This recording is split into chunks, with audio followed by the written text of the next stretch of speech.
గళద్దానగండం మిళద్భృంగషండం చలచ్చారు శుండం జగత్ప్రాణసౌండం కనద్దంతకాండం విపద్భంగచండం శివప్రేమపిండం భజే వక్రతుండం భజే వక్రతుండం.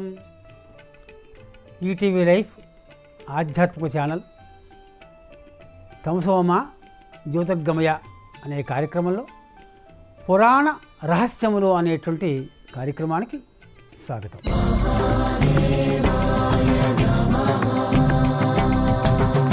పౌరాణిక రహస్యాన్ని పురాణ ప్రస్తుతాని వై వ్యాసాది మునిరుక్తాని సుయింతాంభో మహోదయా సుయింతాంభో మహాశయా. పురాణ రహస్యాలు. మనం పగలు కొన్ని పనులు చేస్తాము, రాత్రి కొన్ని పనులు చేస్తాం. రాత్రిపూట కొన్ని పనులు నిషేధం. పగలు చేసినవి కొన్ని రాత్రి చేయకూడదు. రాత్రి కూడా కొన్ని ధర్మాలు ఉన్నాయి. పగలు రాత్రి అనకుండా అనుక్షణము మన ధర్మశాస్త్రం అనేక ధర్మాలు చెప్పేయండి. స్మృతులు అంటారు. ఈ ధర్మశాస్త్రాల్లోవే పురాణాలను వాడుకున్నారు. వైదికాల్లో వచ్చినవి, వేదాల్లోంచి వచ్చిన రహస్యాలు ఇవన్నీ కూడా మనం పురాణ రహస్యాలు అనుకుంటున్నాం. కానీ వీళ్ళకి మూలాలు ధర్మశాస్త్రాలు, వాణిక మూలాలు వేదాలు. కనుక ప్రాచీనమైన సంప్రదాయాలు ఇవి. ఒక్కొక్క ప్రాంతంలో మళ్ళీ ఒక్కొక్క ఆచారాలు ఉంటాయి. అవి ఆచార సంగతమైనటువంటి విశేషాలు. కృష్ణా జిల్లాలో ఆచారం వేరు, తూర్పుగోదావరిలో ఆచారం వేరు, మళ్ళీ విశాఖ జిల్లాలో ఆచారాలు వేరు ఉంటాయి. ప్రాంతీయ ఆచారాలు వేరే ఉన్నా త్రైకాలిక నిత్య సత్యాలు మాత్రం కొన్ని ఉన్నాయి. ఆ రహస్యాలు మనం చెప్పుకుంటున్నాం. ఎవరికైనా ఎప్పుడైనా ఎలాగైనా ఏ ప్రాంతాల్లోనైనా ఏ దేశంలోనైనా ఏమిటి ఆ రహస్యాలంటే రాత్రిపూట కొన్ని పనులు చేయకూడదు. రాత్రిపూట శ్రీపసడం తినకూడదు. మీ పెద్దలు చెప్పే ఉంటారు. రాత్రిపూట సూర్యనారాయణ స్మరణ చేయకూడదు. మామూలుగా రాత్రిపూట అగ్నిహోత్రం అర్చన చేయాలి తప్ప సూర్యారాధన చేయకూడదు. పగలే చేయాలి. అదేంటి సూర్యుడు ఉన్నాడు కదా అందుకోసం మానేస్తారా? కాదు, సూర్యుడి కింద ఉంటాడు. కొన్ని పనులు నిషిద్ధం అని చెప్పాయి శాస్త్రాలు. సూర్యుడు ఉండడు సరే, ఉండకపోయినా సరే సూర్యనారాయణ రాత్రి సూర్యోపాసన చేయకూడదు ఎవరు కూడా. అలాగా రాత్రిపూట కొన్ని చేయకూడదు అంటున్నారు. ఏమిటి అంటే రాత్రౌ భోజనకాలేతో ఇది దీపో వినశ్యతి. రాత్రిపూట దీపం లేకుండా భోజనం చేయకూడదు. రాత్రిపూట దీపం లేకుండా ఏ ఇంట్లోనూ పడుకోకూడదు. మన బెడ్రూమ్లో కూడా ఈ చిన్న దీపమైనా వెలుగుతూ ఉండాలి. నీ కంట్లో పడితే నిద్ర పట్టదని దీపాలు ఆర్పేస్తూ కూర్చుంటావు. అది కాదు, అది ఆయుష్ కాదుట. రావణాసుట 4 దిక్కుల్లోనూ 4 దీపాలు పెట్టుకుని నిద్రపోయేవట. వాడికి అది అలవాటు. ఏ ఒక్క దీపం ఆడినా వాడికి నిద్ర పట్టింది కట్ట వెళ్ళిపోయేవట. అయితే దీపాలు ఆరిపోకుండా ఉండడం కోసం మాణిక్యాలే పెట్టుకునేవాడు. ఆ తెల్లడిపోతూ ఉంటాయి రాత్రులు. అందుకే దీపం అని ఇంట్లోనే పడుకోవాలి, అయితే శ్మశానంలో పడుకుని దాంతో సమానం చదువుతాం శాస్త్రం. ఒకవేళ రాత్రిపూట దీపం ఆరిపోతే ఏమవుతుందండి? మనకి మెలకు వస్తే ఈవేళ మరి కరెంటు పోతుంది కదా. ఈవేళ ఆ నూనె దీపాలు గొడవ లేదు. నూనె ఆ రోజులో నూనె అయిపోతూ ఉండేది, కృష్ణాలు అయిపోతూ ఉండేది. కొండెక్కే దీపం మళ్ళీ లేచి వెలిగించడం బద్ధకం. పిల్లలు ఏడుస్తారు కానీ పాపం లేచి తప్పదు. ఈవేళ కరెంటు వచ్చి చాలా పాపాలు పొగడుతుంది మనకి. అంతేకాదు ఇన్వర్టర్లు కూడా వచ్చాయి. కరెంటు పోతూ ఉంటుంది ఒక్కసారి, ఆ వెంటనే ఇన్వర్టర్ ఆన్ అవుతూ ఉంటుంది. అప్పుడు కూడా బెడ్ లైట్ వెలుగుతూనే ఉంటుంది కదా. కనుక ఖచ్చితంగా దీపం ఇంట్లోనే పడుకోవాలి శాస్త్రం. ఒకవేళ భోజనం చేస్తున్నప్పుడు కానీ దీపం ఆరిపోతే చాలా ప్రమాదమా, మంచా చెడా? అర్జునుడికి భోజనం పెడుతూ నా వంటవాడికి చెప్పాడు ద్రోణాచార్యుల వారు, ఎట్టి పరిస్థితుల్లో అర్జునుడికి దీపం లేకుండా మాత్రం అన్నం పెట్టకసమా అని చెప్పాట. ఏమిటి రహస్యం? ఒక రూపం అలాగే గురువుగారు అన్నట్టు అలాగే పెడుతున్న కవుకు దీపం ఆరిపోయింట. పెద్ద గాలి వచ్చి దీపం లేకుండా భోజనం చేస్తే కొంతమందికి సాధ్యం. అర్జున్ లాంటి వాడికి సాధ్యమైంది. అది ఒక ఉపయోగించుకున్నాడు. ప్రతి చిన్నదాన్ని దీని చేత ఎందుకు మనం ఉపయోగించుకోకూడదు అనుకుంటే వాడికి ఉపయోగం. వాడు ప్రపంచంలో గెలుస్తాడు. పోనేద్దో పోతే పోయింది, 100 రూపాయలే కదా అనుకుంటే జీవితంలో ఎదవో నువ్వు. రూపాయలు పోయే కదా, ఇటు పైన జాగ్రత్తగా ఉండాలి అని అనుకున్నప్పుడే నువ్వు ఎంత డబ్బు తెచ్చినా ఆగుతుంది, లేకపోతే పోతుందంతే. ఈ దీపం లేనప్పుడు అన్నం తినకూడదు. అన్నం తినకపోతే ఏం చేశాడు, ప్రాక్టీస్ చేసేట. దీపం లేని అన్నం ఎందుకు తినకూడదుట? రాత్రౌ భోజనకాలేతు దీపో ఇది వినస్థితి పాత్రం ధృత్వా పాణిభ్యాం భాస్కరం మనసాస్మరేత్. ఒకవేళ రాత్రి భోజనం చేసిన దీపం ఆరిపోతే 2 చేతులతోటి కంచం పట్టుకోవటండి. కంచమో ఇది తింటున్న పాత్ర పట్టుకోవాలి, 2 చేతులతో పట్టుకోవాలి, ఒక చేతితో కట్ట. ఇప్పుడు ఎందుకు చెప్పారు ఆ విశేషాన్ని? పాత్రం ధృత్వా పాణిభ్యాం, దివసనం అది, 2 చేతులతోటి పాత్ర పట్టుకోవట. భాస్కరం మనసా స్మరేత్, సూర్యనారాయణమూర్తిని అలా స్మరించుకోవాలి. ఏమంటే రాత్రి సూర్యుని తలుచుకోకూడదన్నారు కదా, ఇక్కడ తలుచుకోవాలట. దీపం సూర్యుని కాంతి కదా, ఎప్పుడైతే దీపం పోయింది అసలు అఖండ దీపం అక్కడ ఉంది, ఎప్పుడు వెలుగుతోంది. ఇప్పుడు ఇది కనిపించట్లేదు కానీ ఆ కింద భాగంలో ఉంటుంది. అందుకని భాస్కరుని మనస్సులో తలుచుకోవాలట. ఆ తలుచుకొని కరెంటు వచ్చిన తర్వాత లేదా దీపం మళ్ళీ ఎవరు ఆడవాళ్ళు వెలిగించిన తర్వాత మగవాళ్ళు వెలిగించిన తర్వాత అప్పుడు ఆ మిగిలిన అన్నం మాత్రమే తినాలట. ఆ పాత్రలో ఎంతవరకు అన్నం ఉందో అంతే తినాలట. ఇది మన ధర్మశాస్త్రం చెబుతున్న మాట. వెంకటరాజ సోమనాథజీయం అని ధర్మశాస్త్ర గ్రంథంలో ఆచార్యకాండలో చెప్పబడింది. 250వ శ్లోకంగా ఉంది ఇది. రాత్రౌ భోజనకాలేతో ఇది దీపో వినశ్యతి పాత్రం ధృత్వాదు పాణిభ్యాం భాస్కరం మనసాస్మరేత్ అని చెబుతోంది. అంతేకాదు, ఏమన్నా తుమ్ము వచ్చిందనుకోండి, సరే తర్వాత దీపం వెలిగించాం, దుష్ట్వాత స పునర్దీపం, దీపం వెలిగించిన తర్వాత చూశాడు, తచ్చేషం భోజయేత్ నరః, ఆ మిగిలిన అన్నం మాత్రమే తినాలట. పునరన్న భోక్తవ్యం, ఈ అన్నం పడేయకూడదు, తిని తీరాలి. అది ఎవరు తినకూడదు. ఏ కాకులు గదిలో మనాడిదాకా పెట్టాలి, పాచి పడుతుంది, పుణ్యమాట దేవుడు పాపం వస్తుంది. అందుకని పునరన్న భోక్తవ్యం ఇది భుంజీత కిల్విష, మళ్ళీ అన్నం వడ్డించవే నాకు ఇంకా ఆకలి తగ్గలేదు అంటే కుదరట. ఇంకా రాత్రికి అంతే కాస్త పాలు మజ్జిగో తాగి పడుకోవడం. ఇది సంప్రదాయబద్ధంగా వస్తున్నమాట. కానీ ఇవాళ సంప్రదాయాన్ని విడిచిపెట్టేశాం. కరెంటు వచ్చిన తర్వాత కొంత విడిచిపెట్టేసాం. దీపాలు ఆరిపోయిన ప్రశ్న ఉండదు. సరే ఆరిపోయినండి ఇన్వర్టర్ వెలుగుతోంది, ఆ క్షణం సేపు ఆగుతున్నాం కనీసం. అలా చేసిన నాడు మనకి హాయి కలుగుతుంది, మంచి కలుగుతుంది చెబుతోంది. కనుక ఈవేళ మనకి మంచిగా కలుగుతుంది, చెడు కలిగే అవకాశం లేదు. ఎందుకంటే దీపాలు ఆరి ప్రసక్తి లేదు కనుక. పల్లెటూళ్ళలో ఉన్నప్పుడు పూర్వంలో కరెంటు లేనప్పుడు అలా జరిగేది. మరొకటి ఇక్కడ ఉసిరిపత్ర గురించి చెప్పుకున్నాం. ఉసిరిపత్రుడు ఏకాదశ్యాం అమావాస్యాం పౌర్ణమ్యాం చ కొన్ని నిషిద్ధాల దివసాలు చెప్పారు. ఆదివారం కూడా తినకూడదు, రాత్రి అసలు తినకూడదు, ఏ రోజు రాత్రి తినకూడదు. ఇలా తినడం కానీ ఆరోగ్యం చెడిపోతుంది సుమా. చిన్న పిసర చెడిపోతే చాలు క్రమంగా వృద్ధి పొందుతుంది. ఇది ఆరోగ్య శాస్త్రంగా చదువుతాడు ఈ మాట. అది ఆరోగ్య శాస్త్రం. అంతేకాదు, రాత్రిపూట ఉప్పు కానీ నూనె కానీ వేయించుకునేటప్పుట దీపాన్ని చూపించి వేయాలి అనేవారు. ఈ తింటున్నవాడు ఉప్పు వేయి అనుకోవట. అదో సంప్రదాయం, అదొక ఆచారంగా వచ్చేసింది. ఈవేళ అక్కర్లేదు. ఆ వేళ దీపాలు ఆముదం దీపాలు ఉండి ఉప్పు వేయనకుండా లవణం వేయి, రుచి వేయనివారు. ఎందుకని? ఉప్పు అంటే ఉప్పును ఊదినట్లు అవుతుంటా. ఉప్పు అన్నప్పుడు ఒక గాలి బయటకు వస్తే దీపం ఆరిపోతుంది. దీపం ఆరిపోతే మళ్ళీ వెలిగించుకోవడం మాట ఏం కాదు. గబుకు ఆమె చేయి కడుక్కొని అంటదయ్యా, చేయి కడుక్కొని మళ్ళీ అగ్గిపెట్టి అక్కడ వెతుక్కుని పాపం అగ్గిపెట్టి లేని రోజులు. పైగా అక్కడికి వెళ్ళి ఆయిల్లో దీపం వెలిగించి రావాలి, చాలాసేపు పడుతుంది. ఈ బిడ్డలతనమే తినాలి, ఇంక మళ్ళీ అన్నం పెట్టుకోకూడదు. అది ఉప్పు అందుకోసం అనొద్దన్నారు. ఈవేళ ఉప్పు అంటే దీపాలు ఆరిపోయి దీపాలు కాదు ఇవి. కనుక పర్వాలేదని చెప్పుకోవచ్చు. నేనేమన్నీ ఆ ధర్మశాస్త్రాన్ని మాత్రానికి వచ్చినేమో. అంతేకాదు, దీపాన్ని చూపించి ఉప్పు వేయమన్నారు. ఎందుకు అన్నారు, పూర్వంలో ఉప్పు బుట్టలు మాకు గోదావరిలో పెద్ద దోణి వచ్చేది పడవ నిండా. వాడు ఉప్పు నడుచుకుంటూ వెళ్ళేవాడు. వెళ్ళి 4 కొంచాలు 5 కొంచాలు కొనుక్కు తెచ్చుకునేవాడు. మళ్ళీ 7 నెలలకు 2 నెలలకు 3 నెలలకు వస్తాడు. ఆ సముద్రం ఉప్పుని దంపుకుని కాస్త మెత్తగా చేసుకునేవాళ్ళం. అది ఎక్కడో చూరు కింద పెట్టేవాళ్ళం. ఆ మూల ఎక్కడో పెట్టాం, ఇంట్లో నీళ్ళు కారిపోతుంది. ఆ బయట చూరు కింద పెట్టేవాళ్ళం. అందులో తేళ్ళు చేరితే, పురుగులు చేరితే, బొద్దింకలు చేరితే, ఏవో నానా చీమలు చేరితే అన్నీ చేరవచ్చు. అందుకని ఏదైనా దుష్టద్రవ్య సాయలు చేరుతాయి. అని దీపాన్ని చూపించి అర్థం ఏంటి అంటే దీపాన్ని ఇలా చూపించమని కాదు, దీపాన్ని నీడలో దాన్ని చూసి ఇందులో ఏవీ లేవు నిర్ధారణ చేసుకుని వేసుకోవాలి. మన టేబుల్ సాట్లో మంత డబ్బాలో పోసినా బొద్దింగలు కూడా అందులో వెళ్ళిపోతున్నాయి, అన్నీ శుభ్రంగా తిరిగేస్తున్నాయి. ఎప్పుడైనా ద్రవ్యాన్ని చూసుకు తినడమే చాలా మంచిది. మంచినీళ్ళు కూడా చూసుకు తాగడం చాలా మంచిది. నలకలు ఎన్నో ఉంటాయి. వాళ్ళందరూ కూడా బాయిల్డ్ వాటర్ తాగుతున్నారు, బిస్లరీ వాటర్ తాగుతున్నారు, పర్వాలేదు. కనుక రాత్రిపూట చేయవలసిన పనిలో ఇదో పని. ఇంకా నా విప్రో భోజనే కాలే రాత్రో కుర్యాత్ క్షుతం ఇది.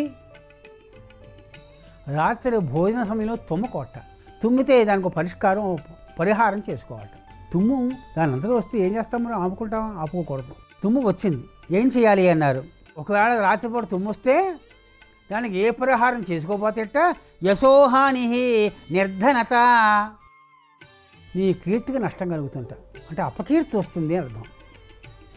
ఉన్న కీర్తి అయినా పోతుంది, అపకీర్తి వస్తే ఉన్న కీర్తి పోతుందనే కదా అర్థం.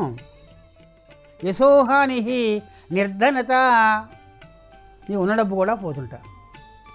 జన్మాంతం భవే ధ్రువం, ఒకవేళ ఈ జన్మలో నిర్ధనతం కాకపోయినా వచ్చే జన్మలో అయినా నువ్వు దరిద్రంగా అనుభవించవలసి వస్తుందిట. రాత్రిపూట భోజనం చేస్తూ తుమ్మితే మరి అయితే ఎలాగంటే పరిష్కారం? శాస్త్రవేత్తలు దోషాలు చెప్పారు, మరి పరిష్కారాలు కూడా చెప్పారు. చాలా సులభమైన పరిష్కారాలు చెప్పారండి.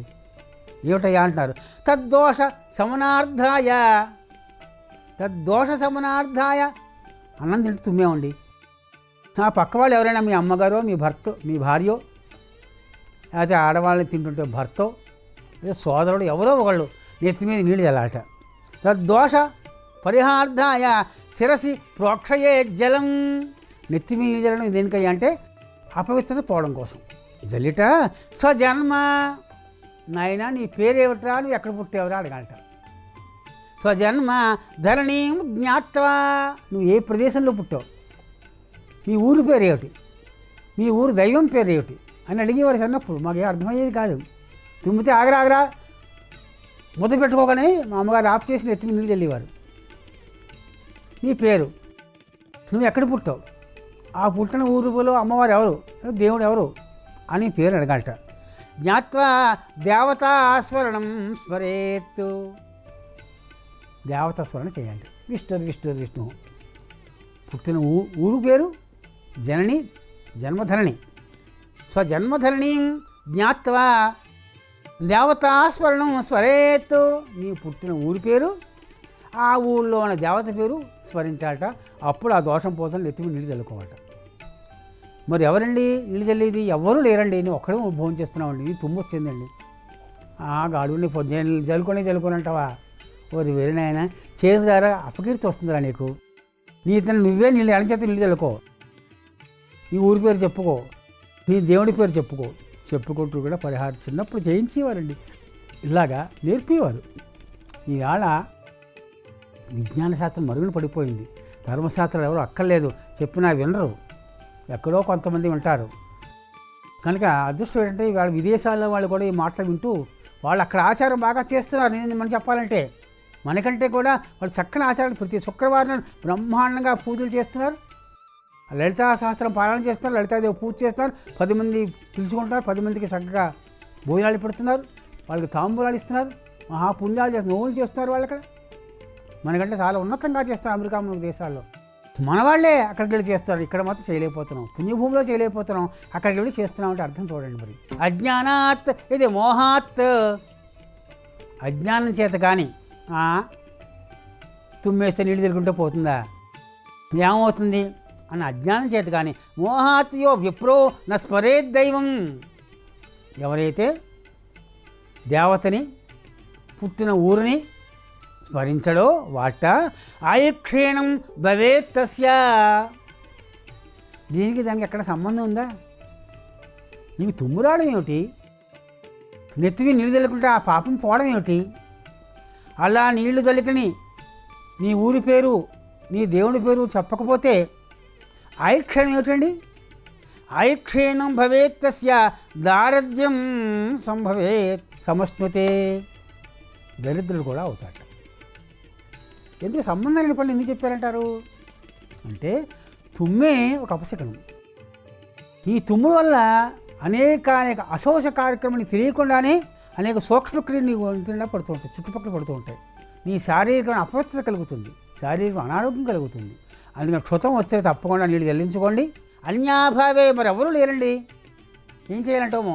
స్వహస్తేన జలం సంప్రోక్షమస్తకే, స్వహస్తేన కుడి చేతాన్ని తింటే కదా, స్వహస్తేన జలం సంప్రోక్షమస్తకే, నీ నెత్తి నువ్వే నీళ్ళు చల్లుకోమంటున్నారు. జనభూమించ విజ్ఞాత్వ, నువ్వు ఏ ఊళ్ళో పుట్టావు ఊరి పేరు తెలుసుకో. అంటే నీ పుట్టిన ఊరు ఏ జన్మకి మర్చిపోకూడదురా. నువ్వు ఎక్కడ పుట్టావు, డిఓబి అడుగుతున్నావు, place of birth, date of birth, ఈ రెండు తప్పకుండా మస్ట్ అండ్ షుడ్ కాలమ్స్ అయిపోయి వాళ్ళు మనకి. ఎవడైనా పెళ్లి కొడుకు ఎక్కడ పుట్టావని అడుగుతున్నావు జాతక చక్రం కోసం. నీ పుట్టిన ప్రదేశాన్ని బట్టి నీ జాతక చక్రం ఉంటుంది తెలుసునా. నీ పుట్టిన సమయాన్ని బట్టి నీ జాతకం ఏర్పడుతుంది. ప్రతి క్షణం మీద ఒక వాల్యూ ఉంటుంది. అందుకని అది మర్చిపోకుండా ఉండడం కోసం జీవితాంతం స్మరణ చేస్తూ ఉండాలి. నీ ఎక్కడ పుట్టినా నాకే తెలియదు అంటే ఇంతకంటే మూర్ఖులు మరి ఏమైనా ఉంటారా? మీ అమ్మగారు నాన్నగారు చెప్పరు, నువ్వు తెలుసుకో, గుర్తుపెట్టుకోవద్దు. ఈ విధంగానైనా నీ జననీ జన్మభూమిశ్చ స్వర్గాధిపి గరీసి అన్నారు. నీ పుట్టిన ఊరు పట్ల స్మరణ చేసుకుంటే కనీసం నీ రుణం తీరుతుందిరా, ఆ భూమి నీకు జన్మనిచ్చిందిరా నాయన అని చెప్పడం కూడా తాత్పర్యం. రుణగ్రస్తత పోగొట్టడం. ఆయుక్షేణం భవేత్తస్య దారిద్ర్యం సంస్మృతే అన్నాడు. జనభూమి నుంచి విజ్ఞాత్వ విష్ణోర్నామాని కీర్తయేత్తు. లేదా మీ ఊరికి ఏ దేవుడు లేకపోతే విష్ణునామ స్మరణ చేసుకో. ఇప్పుడు ఉన్నారో లేదో తెలియకపోతే విష్ణునామ స్మరణ చేసుకో. అందుకని రాత్రిపూట భోజనం చేసే సమయంలోనూ రాత్రిపూట కొన్ని నిషిద్ధ వచనాలు, రాత్రిపూట గట్టిగా చప్పట్లు కొట్టొద్దన్నారు, రాత్రిపూట ఈళ్ళ వేయొద్దన్నారు, రాత్రిపూట గట్టిగా అరవద్దన్నారు, అసలు రాత్రి 10 లోపలనే భోజనం చేసేయమన్నారు, రాత్రిపూట జోళ్ళు వేసి ఊరంతా తిరగద్దన్నారు. ఇవాళ అలా సాధ్యమా? సాధ్యం కాదు. పూర్వంలో పల్లెటూళ్ళలో బౌద్ధం ఇందుకే వచ్చింది. బౌద్ధము సాయంకాలం ప్రదోషకాలు దీపాలు పెడితే దీప పురుగులు చచ్చిపోతాయని సూర్యాస్తమయం లోపలనే భోజనం చేసేసేవారు. అది ఆరోగ్యం చెబుతాం శాస్త్రం. ఇవాళ డాక్టర్లు అదే చెబుతున్నారు. షుగర్ అంపలేని వాళ్ళకి ఖచ్చితంగా నాయన 7 లోపల భోజనం చేసేరా అంటున్నారు. నువ్వు పడుకునే అన్నం అరిగిపోవాలంటున్నారు. నీకు పొద్దున షుగర్ పెరగదు. నువ్వు 6, 6:30, 7 లోపల భోజనం చేస్తే పొద్దున్న నీకు షుగర్ పెరగదు. ఈ ఆరోగ్య శాస్త్రం ఒప్పుకుంది, వాళ్ళు వైద్య శాఖల్లో ఒప్పుకుంటున్నారు, వాళ్ళు సూచన చేస్తున్నారు. అయినా మనం వినమంటే ఆ ప్రాచీన సంప్రదాయం కాదంటే మరి ఏం చెబుతాం? మనకి గృహస్వామ్య అగ్రస్థితి ఇంట్లో కూడాట, ఒకవేళ రాత్రిపూటైనా పగలపూటైనా ఇంట్లో భోజనం చేసేటప్పుడు కూడాట కొన్ని నియమాలు చెప్పారండి. ఎవరు ఎక్కడ కూర్చుందని వాళ్ళు చెప్పారు. ప్రతి చిన్న విషయము చాలా సునిశ్చితంగా చెప్పారు మన పెద్దలు. సునిశ్చితంగా సూక్ష్మంగా చెప్పారు. తండ్రి ఎక్కడ తండ్రికి అగ్రాసనం ఇవ్వాలట. ఇలా వరుసాకులు 4 పెట్టారనుకోండి, అందులో అగ్రపీఠం తండ్రి గారిని కూర్చోబెట్టాలట, తర్వాత పెద్దన్న గారిని కూర్చోవాలట, ఆ తర్వాత నువ్వు కూర్చోవాలి, తర్వాత నీ చెల్లెళ్ళు వాళ్ళు, నీ తమ్ముళ్ళు. ఇది భోజనం దగ్గర కూడా ఒక పంక్తి సంప్రదాయాన్ని పాటించాలట. ఆ సంప్రదాయం పాటించకపోతే కూడా మనకి దోషం అంట. ఇవాళ అందులో కలిపి భోజనాలు ఎక్కడ చేస్తున్నారు? ఎవరు భోజనాలు వాళ్ళవే. వాడు బెడ్రూమ్లో చేస్తాడు, వాడు డైనింగ్ టేబుల్ మీద చేస్తాడు, వాడేమో అక్కడ డ్రాయింగ్ రూమ్లో రాసుకుంటూ తింటూ ఉంటాడు చెంచాలతోటి. ఇక్కడ పూర్వంలో ఈ సంప్రదాయం ఉండేవి. వేదజ్ఞేషు వృద్ధేషు. ఇప్పుడు కొడుకు వేదం చదువుకున్నాడు, తండ్రి వేదం చదువుకోలేదు. చదువుకోకపోయినా తండ్రి అక్కడే కూర్చోవాలట, కొడుకు ఇక్కడే కూర్చోవాలి, ఆయన పక్కనే కూర్చోవాలి తప్ప ఆయనకి అగ్రాసనం ఇవ్వకూడట. అదే పరాయి కుర్రవాడు వచ్చాడు, అతను వేదం చదువుకుని కుర్రాడు, తన తండ్రి ఆయుష్లో పెద్దవాడు అయినా సరే అట మామూలుగా వేద పండితులకు అధికారం ఇచ్చారు, వాళ్ళకి అగ్రాసనం ఇవ్వాలి. కానీ మీ ఇంట్లో మాత్రం మీ పెద్దవాళ్ళు, అమ్మా నాన్న పెద్దవాళ్ళు, ముసలివాళ్ళు, వాళ్ళు ఆకలికి ఉండలేరు, వాళ్ళకి భోజనం పెట్టి అక్కడ తర్వాత ఇలా కూర్చోవాలట. ప్రతి సంప్రదాయాన్ని క్షుణ్ణంగా చెప్పారు. ఇంకా తుమ్ము దగ్గర విషయం కూడా కొన్ని రహస్యాలు చెబుతోంది ఈ ధర్మశాస్త్రం, ఆచారకాండ. ప్రథమక్షవధే కార్యం అకార్యం. నువ్వు ప్రయాణం అవుతున్నావండి, ఎవడో ఒక తుమ్ము తుమ్మాడు, ఆ ప్రయాణం ఆపు చేసుకోవాలట. రాత్రిపూట ఏదైనా పని మొదలెట్టావు, ఒకే తుమ్ము తుమ్మాడు, ఆ పని అకార్యం చేయకూడదు అని చెబుతోంది. ప్రథమ క్షోధే. క్షోధ అంటే తుమ్ము, క్షుతం అన్నమాట. ఆ మొదటి తుమ్ముట ఎట్టి పరిస్థితులను ఆ పని చేయకూడదు. 2 తుమ్ములు తుమ్మేవా పర్వాలేట. ద్వితీయం నా వినశ్యతి. ఒక్క తుమ్ముతోడు కనుక ఏ పని చేసినా అది తప్పకుండా నాశం పొందుతుంట.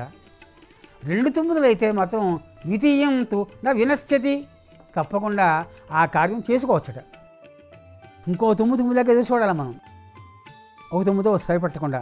తృతీయ క్షవదే నాశ, మళ్ళీ 3వ తుమ్ము తుమ్మాడు అనుకోండి, ఎందుకైనా 3వ తుమ్ము కూడా చూడాలి.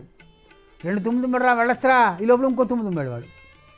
అయితే ఎప్పుడు అసలు వాడికి రొంపాది లేనప్పుడు, వాడు మామూలుగా అప్పుడప్పుడు అనుకోకుండా తుమ్మితేనే ఈ సంఘటన.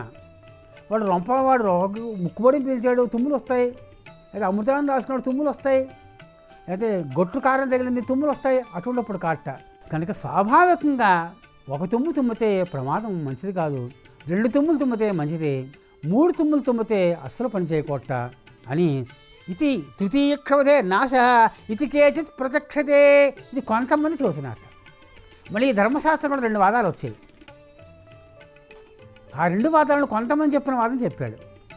మరికొంతమంది అన్నారట, నాయన నిద్రపోతున్న ముందు తుమ్మొస్తే చాలా మంచిదిరా, హాయిగా నిద్రపడుతుందిరా అంటున్నారు. నిద్రపోతున్నప్పుడు, నిద్ర లేస్తే తుమ్మితే మంచిది కాదంటారు, అప్పుడు కూడా మంచిదేట. క్షుతం పంచసు శోభనం అన్నాడు. క్షుతం పంచసు శోభనం, 5 కృత్యాల్లో మంచిదే. కానీ రాత్రిపూట భోజనం చేసే సమయంలో మాత్రం తుమ్మితే మాత్రం అది ఆ పరిహారం చెప్పబడింది. ఇలాగ నిత్య జీవితంలో ఎన్నో రహస్యాలు అవన్నీ కూడా పురాణ రహస్యాల పేరుతోటి ఈ టీవీ లైఫ్ ఛానల్ వారు చాలా బాగా అందిస్తున్నారు. స్వస్తి ప్రజాభ్యః పరిపాలయంతాం న్యాయేన మార్గేణ మహీషా గోబ్రాహ్మణేభ్యో సోహం అస్తు నిత్యం. లోకాః సమస్తాః సుఖినో భవంతు. ఈ కార్యక్రమాన్ని తిరిగి చూడాలనుకుంటే www.youtube.com/@etvlifespiritual లో చూడవచ్చు.